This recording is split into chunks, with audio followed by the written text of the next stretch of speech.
Hello friends, welcome back to my YouTube channel. आप सभी का स्वागत है मेरे अपने YouTube channel study with MD में। पिछली वीडियोस में मैंने पास्ट टेंस के दो प्रकार की बात कर ली है और आज हम बात करेंगे पास्ट टेंस के तीसरे प्रकार की, जो है पास्ट परफेक्ट टेंस। इसमें हम बात करेंगे उसके पहचान के बारे में और उसमें जो भी सेंटेंसेस हैं उनका ट्रांसलेशन कैसे किया जाता है उनके बारे में। तो सबसे पहले हम बात करते हैं पहचान की। पास्ट परफेक्ट टेंस जो होता है उस टेंस के जो भी वाक्य होते हैं उनकी क्या पहचान होती है, तो आइए बात करते हैं पहचान।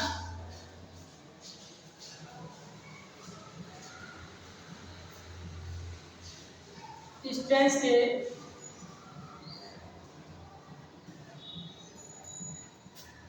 वाक्यों के अंत में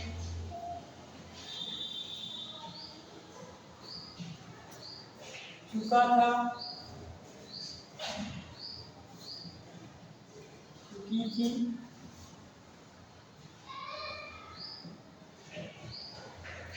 चुके थे,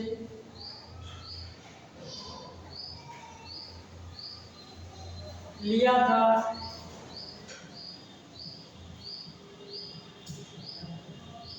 दिया था, आया था, गया था आदि शब्द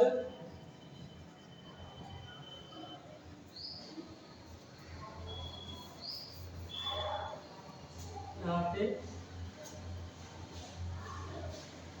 चुके थे, यहाँ पे आदि शब्द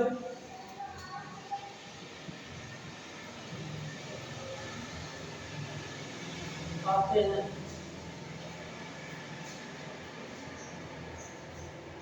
ये सब है पास्ट परफेक्ट टेंस के पहचान। इसमें जो भी सेंटेंसेस होंगे उनके लास्ट में चुका था, चुकी थी, चुके थे, लिया था, दिया था, आया था, गया था, ऐसे बहुत सारे सेंटेंसेस होंगे जो कि इस टेंस के वाक्यों के अंत में आएंगे। और दूसरा पहचान इसमें ये होता है कि जो इसमें ऐसे सेंटेंसेस होते हैं जिसमें दो कार्यों का वर्णन होता है और दोनों कार्यों में से एक कार्य दूसरे कार्य से पहले समाप्त हो जाता है। तो इसमें क्या होगा, दूसरी पहचान क्या होगी, इस टेंस के वाक्यों में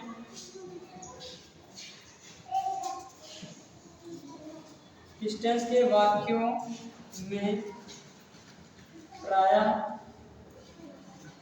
दो कार्यों का वर्णन होता है। इसमें क्या होता है, एक कार्य दूसरे कार्य से पहले समाप्त हो जाता है।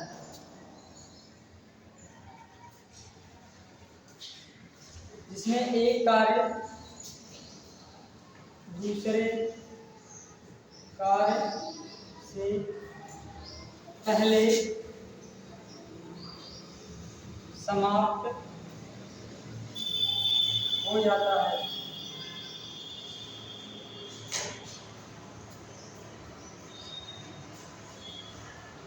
और दोनों ही इसमें दो सेंटेंस जुड़े होंगे।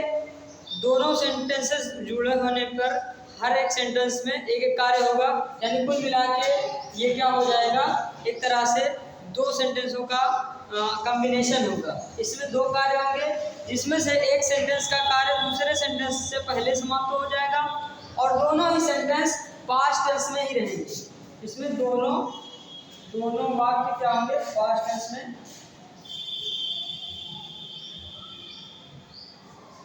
पास्ट टेंस में होंगे। ये है इस टेंस की पहचान। सबसे पहले क्या देखेंगे आप कि इस टेंस में जो भी वाक्य हैं उनके अंत में कौन से शब्द आ रहे हैं।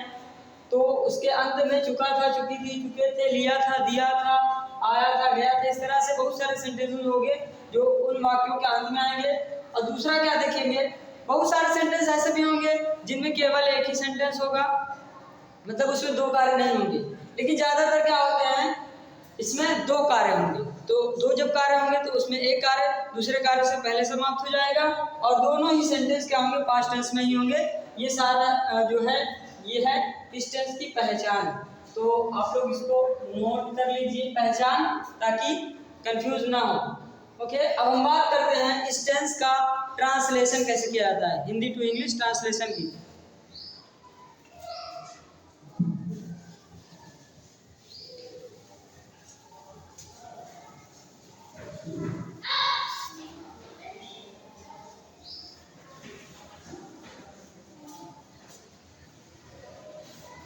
अंग्रेजी से हिंदी से अंग्रेजी बनाने के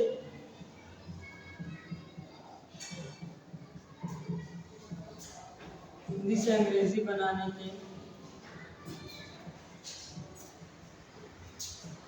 सूत्र। ये हिंदी से अंग्रेजी बनाने के लिए सबसे पहले अफर्मेटिव के लिए हम बात करते हैं। अफर्मेटिव सेंटेंस के लिए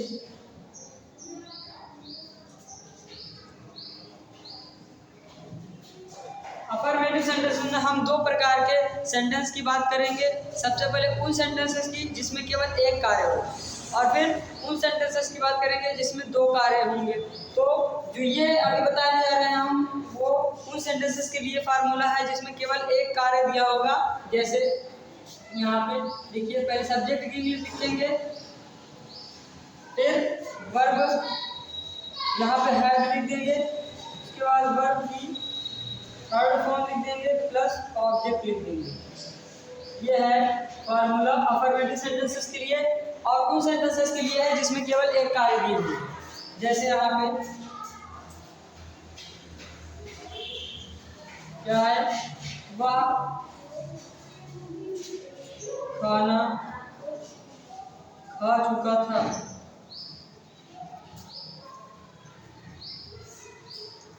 वह खाना खा चुका था।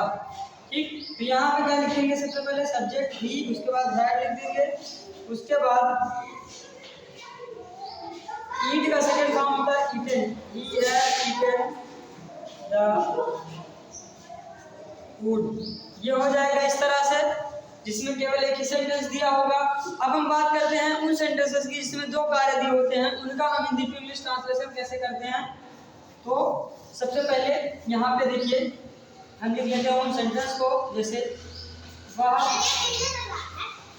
मेरे आने से पहले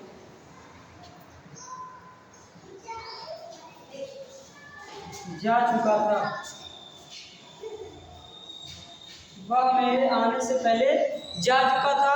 तो यहाँ पे देखिए, ये जो पहले शब्द है, वो जो शब्द है वो दो सेंटेंसेस को जोड़ रहा है। एक तो जा चुका था और एक मेरे आने से, ये दो सेंटेंस है इसमें। तो इसमें एक कार्य है आना और एक कार्य है जाना।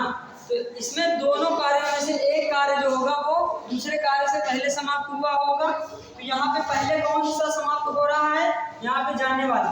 तो यहाँ क्या लिख देंगे, कौन जा चुका था, वह जा चुका था ना। इससे आने से पहले, मेरे आने से पहले। तो सबसे पहले हमेशा बाद वाले सेंटेंस की इंग्लिश लिखी जाएगी। ओके, यहाँ पे जब भी बीच में पहले आएगा, ओके, तब इस सेंटेंस को हम किस टेंस में बनाएंगे, इसको बनाएंगे पास्ट परफेक्ट टेंस में। इसको हम पास्ट परफेक्ट टेंस में, यानी इस टेंस का हम इसी फॉर्मूले के अकॉर्डिंग जो है इंग्लिश बनाएंगे। तो सबसे पहले यहाँ पे सब्जेक्ट क्या है, यही रहेगा ही। तो ही लिख देंगे, उसके बाद हैड, उसके बाद क्या लिखेंगे, वर्ब की थर्ड फॉर्म जाना की क्या हो जाती है, वेंट, गो वेंट गॉन। यहाँ पे थर्ड फॉर्म गॉन हो जाएगी। उसके बाद लिखेंगे ये बिफोर, पहले की फिर बिफोर, ये हो जाएगी। अब उसके बाद इस टेंस को हम बनाएंगे पास्ट इंडेफिनिट टेंस में। पास्ट इंडेफिनिट टेंस में जब भी बीच में पहले आएगा शब्द, तो क्या करेंगे, बाद वाले सेंटेंस को पास्ट परफेक्ट टेंस में बनाएंगे, और इस टेंस पहले वाले जो शब्द सेंटेंस है उसको हम पास्ट इंडेफिनिट टेंस में बनाएंगे। और अगर यही बीच में बाद आ जाता, बाद शब्द आ जाता, तब हम इसको पास्ट इंडेफिनिट टेंस में बनाते और इसको पास्ट परफेक्ट टेंस में बनाते हैं। बस इधर का टेंस इधर हो जाता है, इधर का इधर हो जाता है, इसमें कंफ्यूज ना होना। यहाँ पे क्या हो जाएगा, यहाँ बीच में पहले आया है तो इस सेंटेंस को पास्ट परफेक्ट टेंस में बनाएंगे। तो ही हैड गॉन, उसके बाद बिफोर, और यहाँ बाद अगर होता तो आफ्टर लिख देते, तब इसकी अंग्रेजी बनाएंगे। तो यहाँ पे पहले आया तो इसलिए यहाँ इस सेंटेंस को हम पास्ट इंडेफिनिट टेंस में बनाएंगे। और पास्ट इंडेफिनिट टेंस का रूल क्या था, सब्जेक्ट के बाद वर्ब की सेकंड फॉर्म और ऑब्जेक्ट, ये लिखा जाता था अफर्मेटिव के लिए। तो यहाँ पे वही लिख दो, सब्जेक्ट क्या है, मेरे आने से पहले, तो बिफोर आई, और वर्ब की सेकंड फॉर्म केम। ये हो जाएगा इस सेंटेंस का English. He had gone before I came, क्या हो जाएगा, वह मेरे आने से पहले जा चुका था। He had gone before I came. मुझे उम्मीद है आपको समझ में आया होगा। तो बात करते हैं हम किसी दूसरे सेंटेंस की, जिसमें क्या हो, यहाँ पे पहले ना आके बाद आया हो, तो उसको कैसे बनाते हैं। अगर यहीं पे देखिए, इसी सेंटेंस में हम अगर क्या करें, यहाँ बाद जोड़ दें, बाद जोड़ दें, जब चाहे बाद आए या पश्चात आए, दोनों का मतलब एक ही होता है। बाद आए चाहे पश्चात आए, दोनों का मतलब एक होता है। और चाहे पहले आए या पूर्व आए, इसका मतलब एक होता है। देखिए, पहले और पूर्व की इंग्लिश लिखते हैं, इसकी इंग्लिश लिखते हैं बिफोर, और बाद की या पश्चात की इंग्लिश लिखते हैं आफ्टर। इसकी इंग्लिश ये लिखेंगे। तो अब यहाँ पे बाद आया है, वह मेरे आने, अब यहाँ से बाद नहीं, आने के बाद, आने के बाद या फिर पश्चात भी हो सकता है। तो यहाँ पे क्या हो जाएगा, वह मेरे आने के बाद गया था। अब यहाँ गया था, तो अब इसमें क्या बनाएंगे, इस टेंस को जो है पास्ट इंडेफिनिट टेंस में बनाएंगे, और इस सेंटेंस को बनाएंगे पास्ट परफेक्ट टेंस में। अब देखिए, इस सेंटेंस को बना दीजिए। यहाँ पे ही, वह गया था ना मेरे आने के बाद, क्या हो जाएगा, ही, और उसके बाद वेंट, ही वेंट, उसके बाद की क्या लिखेंगे इंग्लिश, आफ्टर। क्या हो जाएगा, ही वेंट आफ्टर। उसके बाद इसको पास्ट परफेक्ट टेंस में बनाएंगे। पास्ट परफेक्ट टेंस वाला ये फार्मूला लिखा हुआ है, तो मेरे आने के, तो यहाँ से लिख देंगे आई,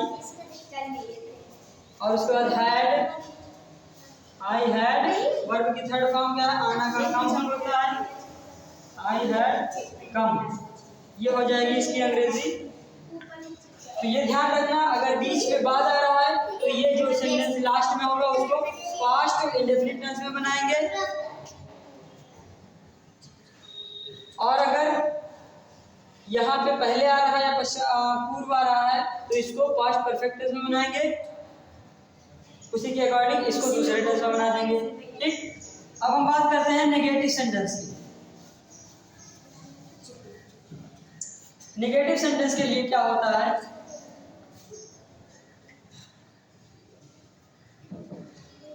नेगेटिव सेंटेंसेस के लिए हैड के बाद यहाँ पे नॉट लग जाएगा।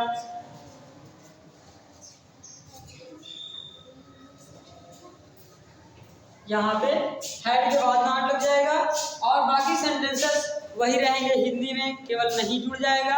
और सेम इसी तरह से क्या होंगे, अगर दो सेंटेंसेस आपस में ज्वाइन है तो उनमें अगर पहले आ रहा है तो बाद वाले सेंटेंस को पास्ट परफेक्ट में बनाएंगे, और पहले वाले को तो हम देख लेते हैं। जैसे वे तुम्हारे आने से पहले आ चुके थे। वे यहाँ पे नहीं लगाना, वे तुम्हारे आने से पहले नहीं आ चुके थे, नेगेटिव सेंटेंस है। यहाँ पे क्या हो जाएगा, नहीं आ चुके थे। अब यहाँ पे देखिए, यहाँ पहले आया है, इसलिए इस सेंटेंस को नहीं आ चुके थे की इंग्लिश क्या लिखेंगे, वे जो है ये वाला जो सब्जेक्ट होता है वो हमेशा इससे जोड़ा जाता है, इस वाले सेंटेंस से। तो यहाँ पे क्या हो जाएगा, सबसे पहले दे, उसके बाद इसको किस टेंस में बनाएंगे, क्योंकि पहले आया है ना, तो इसको पास्ट परफेक्ट टेंस में बनाएंगे। तो दे के बाद क्या लगेगा, हैड, उसके बाद नॉट, उसके बाद वर्ब की थर्ड फॉर्म, वर्ब इसमें आना है कम, उसके बाद क्या लिखेंगे, पहले की इंग्लिश बिफोर, उसके बाद इस पहले वाले सेंटेंस की अंग्रेजी लिखेंगे। तो इसमें क्या है, तुम्हारे आने से, तो यहाँ पे इसको बनाएंगे पास्ट इंडेफिनिट टेंस में। तो इसमें क्या लिखेंगे, तुम्हारे यानी सब्जेक्ट है यू, बिफोर यू, और आना मतलब कम सेकेंड फॉर्म केम हो जाएगा, ये हो जाएगी इसकी अंग्रेजी, क्या हो जाएगा, they had not come before you came, तुम्हारे आने से पहले, वे तुम्हारे आने से पहले नहीं आ चुके थे, they had not come before you came, ये हो जाएगी इसकी अंग्रेजी। किसी दूसरे सेंटेंस की बात कर लेते हैं जिसमें पहले बीच में नॉट के बाद आए, जैसे मेरे आने के बाद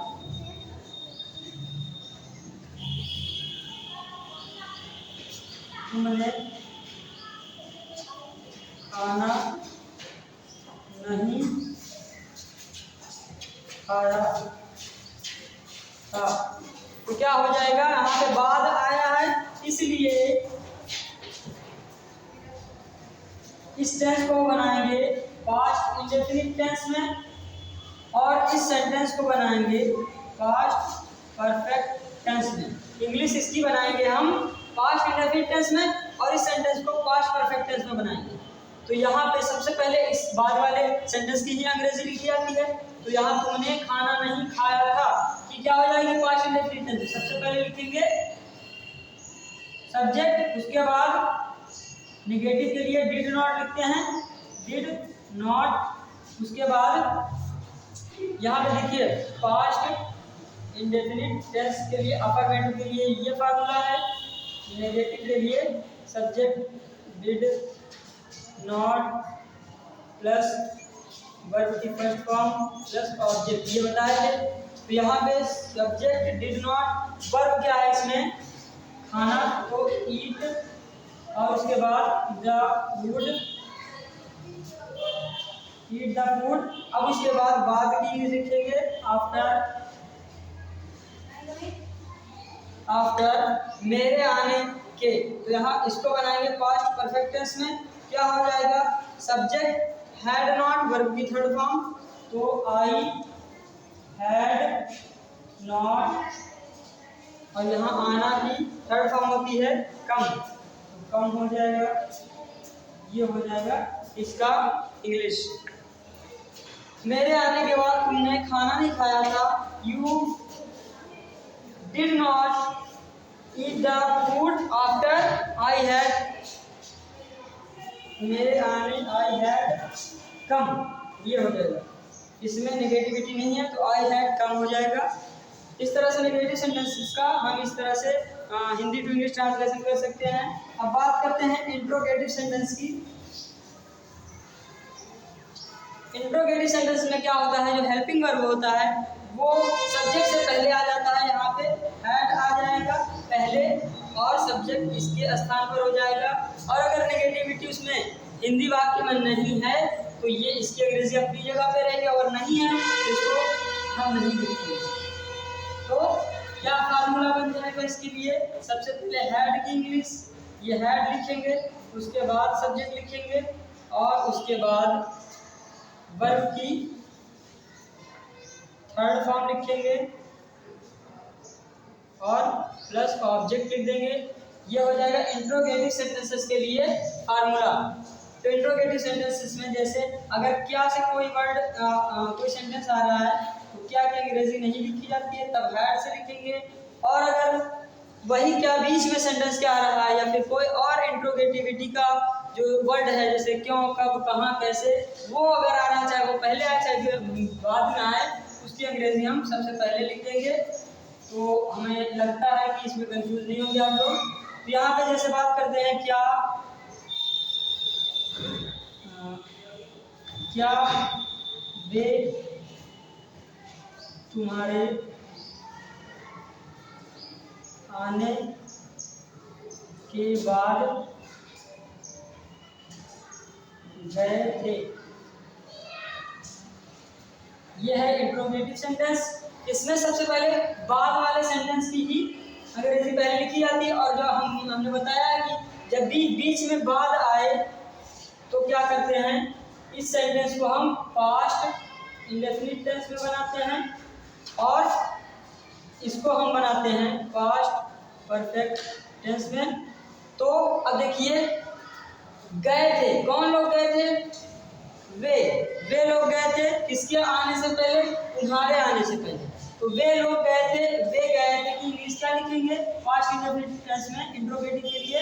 तो क्या हो जाएगा, इतना पूरा जो क्या वे गए थे, ये पूरा इंट्रोगेटिव सेंटेंस की इंग्लिश लिखेंगे। तो क्या वे गए थे की इंग्लिश क्या होती है?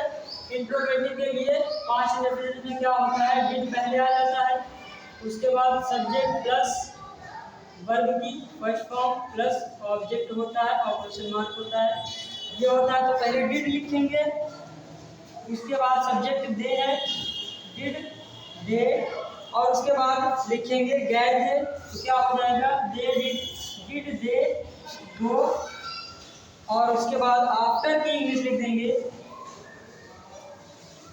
आफ्टर, और तुम्हारे आने के, तो इसको बनाएंगे इस टेंस में पास्ट परफेक्ट टेंस में।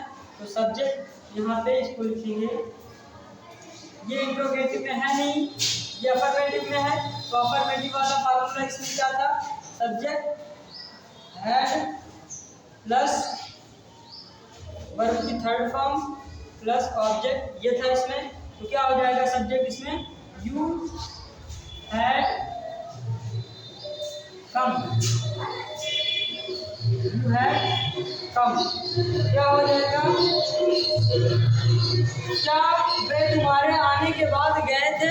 तो क्या हो जाएगा इसमें, did they go after you had come. Okay, अब हम बात करते हैं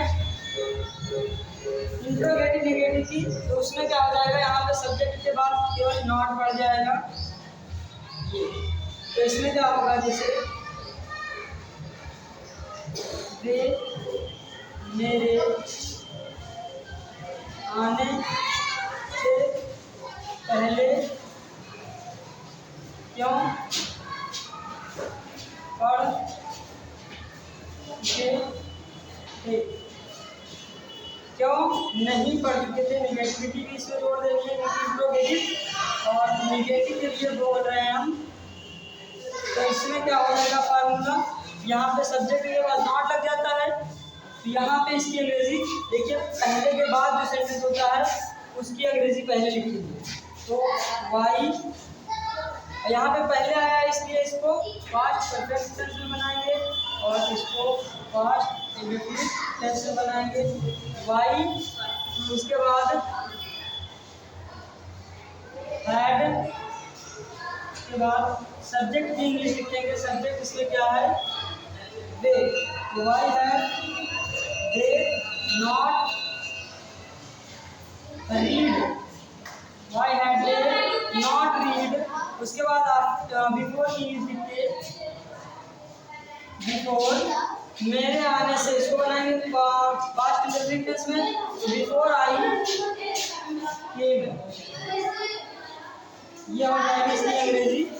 मुझे उम्मीद है आप लोग को ये वीडियो अच्छी लगी होगी। अगर आप लोगों को वीडियो अच्छी लगी है तो लाइक शेयर कमेंट करना ना भूलें, और मिलते हैं नेक्स्ट वीडियो में। तब तक के लिए जय हिंद जय भारत।